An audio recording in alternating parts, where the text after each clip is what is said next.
3 சின்ன பசங்க சேர்ந்து ஒரு பையனை வெட்டுறாங்க. உண்மையில் அதை பார்க்கவே முடியல. கொடூரமாக இருக்குது. கொஞ்சம் கூட ஈவு இறக்கம் எதுவுமே இல்லாமல் வெட்டுறாங்க. என்னத்த சொல்கிறது? அவங்களுக்கு உண்மையிலே தெரிஞ்ச விஷயம் என்னென்னா, நான் ஒரு பெரிய ரவுடி, நான் பெரிய கெத்து, ரீல்ஸ் மோகம், போதை மோகம், இதில் தான், வேறு எதுவுமே கிடையாது. உண்மையிலே இப்போ நிறையா பசங்க வந்து ஒரு 10 வருஷத்துக்கு இருந்தது முன்னாடி இருந்த விட இன்றைக்கி நிறையா பேர் எதில் மாறி இருக்கான் அப்படின்னா, தான் ஒரு படித்து முன்னேறணும் அப்படிங்கிறது ஒரு பெருமையாக நினைக்க மாட்டேங்கிறான். ஒரு ஸ்போர்ட்ஸில் ஒரு பெரிய அளவுக்கு போயிட்டுருக்காங்கிறது பெருமையாக நினைக்க மாட்டேங்கிறான். இந்த மாதிரி ரவுடிசம் பண்ணுறது, போதை, நான் நிறையா சரக்கு அடிப்பேன் அப்படிங்கிறதுல பெருமையாக தெரியுது. பைக்கை வேகமாக விட்டேன், வீலிங் பண்ணுவேன், நிறையா பேர் அடிச்சிருவேன், உதச்சிருவேன், இதில் தான் ஒரு கத்தி எடுத்து நின்றுக்கிட்டு இருக்கிறதே பெருமையாக பார்க்குறேன். ஒரு கத்தி எடுத்து கேட்க விட்டுறதையும் பெருமையாக நினைக்கிறேன். அந்த அளவுக்கு இன்றைக்கி நிறையா சமூக சீரழிவுகள் நடந்துக்கிட்டு இருக்கிறதுக்கு காரணம் போதை. அது மதுபானமாக இருக்கட்டும், கஞ்சாவாக இருக்கட்டும், எது வேணா இருக்கட்டும். இன்னொரு விஷயம், சினிமாவில் கட்டுப்பாடுகள் இல்லாது. இந்த போதையை பொறுத்த வரைக்கும், என்னை பொறுத்த வரைக்கும், கஞ்சாங்கிறது எங்கிட்டிருந்து கிடைக்குதுன்னு தெரியல. ஆனால் மதுபானங்களை தயவு செஞ்சு எந்த அரசியல்வாதிகளாக இருந்தாலும் தயவு செஞ்சு கொஞ்சம் கொஞ்சமாக ஒழிச்சு கட்டிடுங்க. ஏன்னா இன்னும் 10 வருஷம் கழிச்சு இந்த மாணவர்களுடைய எதிர்காலம், அடுத்து வரக்கூடிய தலைமுறையுடைய எதிர்காலத்தை என்னத்தை சொல்ல போகிறோம்னு தெரியல. என்ன மாதிரி மாறும்னு சொல்ல முடியல.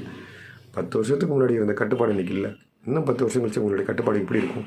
நிறைய பேர் இன்னமும் என்ன சொல்கிறாங்க, பெத்தவன் சரியில்லை. என்னையா பெத்தவன் பண்ண முடியும்? எனக்கு புரியல. பெத்தவன் ஒரு பையனை காலேஜுக்கு அனுப்பிட்டு பின்னாடியே போய் காலேஜ் வாசல்லையும் ஒரு ரோட்டு வாசலையும் பார்த்துக்கிட்டு இருக்க முடியுமா? அவன் உழைச்சா அந்த பையனுக்கு சாப்பாடு கொடுக்க முடியுமா? இல்லை பின்னாடியே போக முடியுமா? ஒரு பெண் குழந்தைய நம்ம வீட்டை விட்டு அனுப்புகிறோம். தைரியமாக நல்லபடியாக போயிட்டு வருங்கிறதுக்கு தான் பெண் குழந்தைய அனுப்புகிறோம். ஆனால் சில தவறுகள், சில பேர் அவங்கள வம்புக்கிறது போன்ற எல்லா விஷயங்களும் நடக்குது. பெத்தவன் வேலையை விட்டுட்டு பின்னாடியே தெரிய முடியுமா? பெத்தவனை குறை சொல்லி பிரயோஜனமே இல்லை. அவங்க வீட்டில் ஒழுக்கமாக தான் வளர்க்குறாங்க.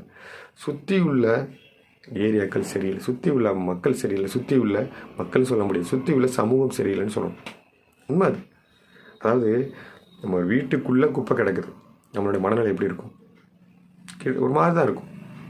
அதே மாதிரி தான் ஒரு ஊருக்குள்ளே எத்தனை கோயில்கள் இருந்தாலும் சரி, ஒரு பள்ளிகள் இருந்தாலும் சரி, இல்லை பெரிய கல்லூரிகள் இருந்தாலும், அங்கே ஒரு மதுபான கடை இருந்ததுன்னா அந்த இடம் எப்படி இருக்கும் மட்டும் யோசிச்சு பாருங்கள். மதுபானத்தில் குடிச்சிட்டு நடந்து போகிறான்.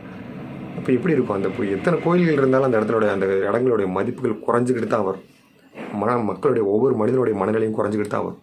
படிக்கிறவனுடைய மனநிலையும் குறைஞ்சிக்கிட்டு தான் வரும்.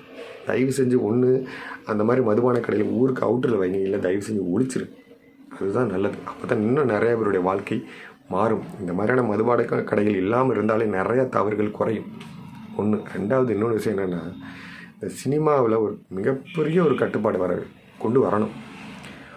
இப்படி ஒரு ரவுடி வாழ்ந்தான்னு சொல்லி ஒரு சினிமா கதை எடுக்கிறாங்கன்னா என்ன சினிமாயா? யாருக்காக எடுக்கிறீங்க? நிறையா பேர் கெட்டு போயிட்டு இருக்கான். அவனை இன்னும் ஏற்றி விடுறது.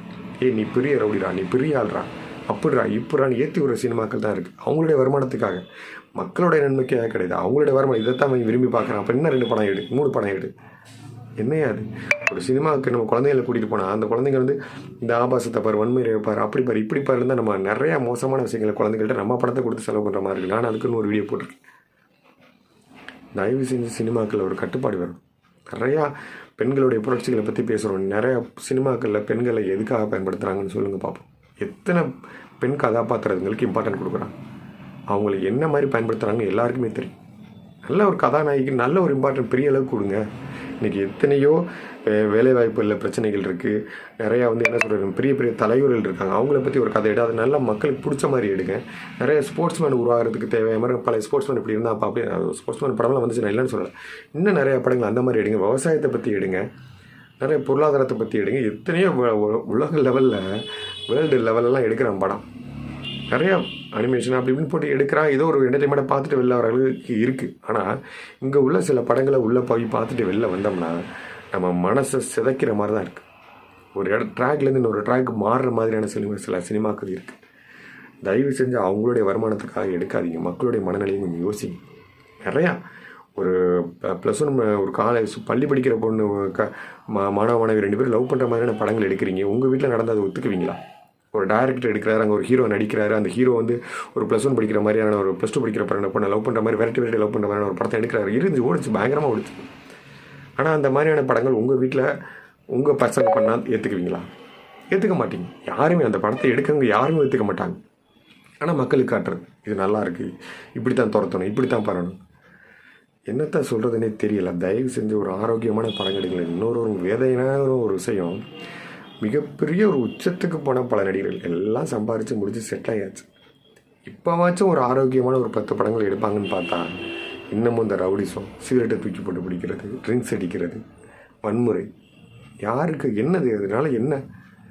இதை எப்படி மக்கள் பொழுதுபோக்காக பார்ப்பாங்க? நீங்கள் அருவா எடுத்து விட்டுறதை மக்கள் எப்படி பொழுதுபோக்காக பார்ப்பாங்க? நிறைய பேர் சொல்லுவாங்க சினிமா பொழுதுபோக்காக பாரு. எப்படி பொழுதுபோக்காக பார்க்குறது? அருவா எடுத்து கழுத்தை வெட்டிட்டு போகிறது என்ன பொழுதுபோக்காக பார்க்க முடியும்? சொல்லுங்கள், எனக்கு புரியலை. அதாவது நமக்கு பிடிச்ச ஒரு நடிகர் சிகரெட் அடிக்கிறாரு, ட்ரிங்க்ஸ் அடிக்கிறாருன்னா நமக்கே வந்து நமக்கு பிடிச்சவர் இதை பண்ணுறாரு அப்படிங்கிற ஒரு எண்ணம் நமக்குள்ளே வரும்.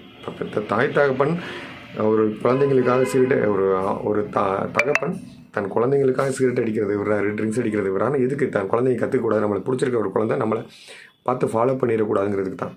ஆனால் நமக்கு பிடிச்ச இத்தனையாயிரம் ரசிகர்கள் இருக்காங்க. அவங்களுக்காக நம்ம நிறைய விஷயங்களை விட்டு கொடுக்கணும் கூட சினிமாவில் விட்டு கொடுக்க மாட்டேங்கிறாங்க. என்னையா சினிமா? தயவு செஞ்சு சினிமாவிலையும் ஒரு போதையிலையும் ஒரு கட்டுப்பாடு இல்லாமல் எதிர்காலத்தில் ஒன்றுமே பண்ண முடியாது. நீங்கள் எந்த அரசியல்வாதிகளாக இருந்தாலும் சரி, நான் பேசுகிறது சில பேருக்கு அரசியலாக கூட தெரிஞ்சாலும் நான் பேசுகிறது எதிர்கால குழந்தைகளுக்காக தான். அரசியல் கிடையாது. அரசியலாக நினச்சிட்டு போங்க, அதை பற்றி எனக்கு கவலை கிடையாது. ஆனால் எதிர்கால உங்கள் குழந்தைகளுக்காகவும் தான் நான் பேசுகிறேன். தயவு செஞ்சு போதைக்கும் சினிமாவுக்கும் ஒரு கட்டுப்பாடு இல்லைன்னா நம்ம வந்து எவ்வளோ தான் குழந்தைங்களை புத்தி பாதுகாத்தாலும் கஷ்டம்தான். நம்ம ஒன்றுமே பண்ண முடியாது. நம்மளுடைய கண்ட்ரோலில் இன்றைக்கி நம்ம குழந்தைங்கள் இல்லை. நம்ம சினிமாவை பார்த்து நம்மளை எதிர்க்கக்கூடிய அளவுக்கு தான் இன்றைக்கி குழந்தைகள் மாறிட்டு இருக்கு. அந்த சினிமாவில் நிறைய அந்த மாதிரியான மனசை மாற்றக்கூடிய காட்சிகள் இருக்குது. பெற்றோர்களை நையாண்டியாக பார்க்கக்கூடிய நிறைய வேர்டுகள் இன்றைக்கி சினிமாவில் வந்துருச்சு.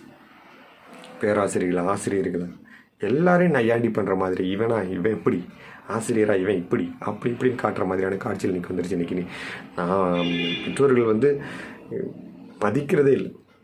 அந்த அளவுக்கு குழந்தைங்களுடைய மனநிலை மாறுற அளவுக்கு இன்றைக்கி மொபைல்லேருந்து சில சமூகத்தலங்களில் நடக்கக்கூடிய ஆபாச காட்சிகள். இன்றைக்கெலாம் எதுக்கு சமூக வலைத்தளங்கள் ஆபாச குத்தாட்டம் போடுறாங்கன்னே தெரியல. அதெல்லாம் கேள்வி கேட்கப்படணும்னா என்னத்தை சொல்கிறது? தயவு செஞ்சு இந்த போதை சினிமாவுக்கு ஒரு கட்டுப்பாடு வைங்க. இனி அதை ஒரு மனசில் ஒவ்வொரு பேரண்ட்ஸும் நினச்சி என்ன பண்ணணும்னு யோசிங்க. இல்லைனா எதிர்காலம் ரொம்ப மோசமாக தான் இருக்கும்.